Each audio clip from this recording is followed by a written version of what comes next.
আজকে ইটা লোড করতে যাই করি যে যেখানটা ইটা খালি হবে ওইখানে একটা বালিগাড়ি ফাঁসি যাবে বলে এরকম আমি জীবনও ভাবিছিলাম না গো। তো চলো ভিডিওটা প্রথম থেকে শুরু করা যাক। হ্যালো গাইস, তো আমি দেবরাজ। তো দেখতে পাচ্ছ আজকে ইটা লোড করতে আসছি।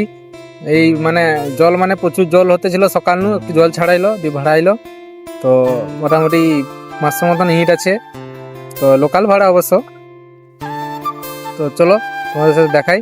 ইটা তো লোড করবো ঠিকই, কিন্তু 1 নম্বর 2 নম্বর কোনটা যে আমি কোনো মাথায় ঢুকছে না। সব গাড়িতে কি মাল, তো আমাকে বলিছে 1 নম্বর মালটা নিতে, কিন্তু এর সাথে 2 নম্বর মালও স্পেশাল মালও ভেজাল আছে, মাথায় খারাপ হয়ে আছে কি করব। তো যাই হোক, মোটামুটি লোড করতে করতে এমন হবে জলটা এলো, মানে কাজের সময় এত ডিস্টার্ব করতে পারে জলটা না, ভালোই বলি আর কি। মানে 200 মতন ইটা লোড করছি, জল আইলো মানে মাথা খারাপ হয়ে গেছে।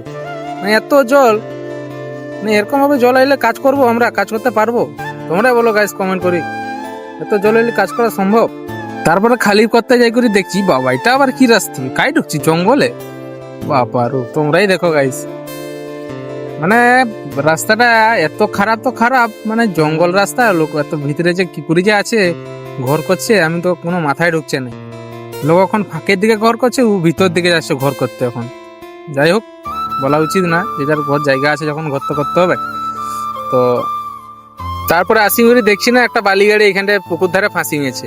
কি দুঃখের খবর, কি বলবো আর, মানে বিপদ আর ডাকি আসে নাই সত্যি। আর জলের সময় রাস্তাটাও প্রচুর খারাপ।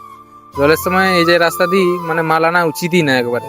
দেখছো একবারে গাড়ি ফাঁসছে না, মানে গাড়ি আগের দিকে টানছি উঠছে না, পিছর দিকে বেকাইলে গাড়ি পুরা পুকুরে পড়বে।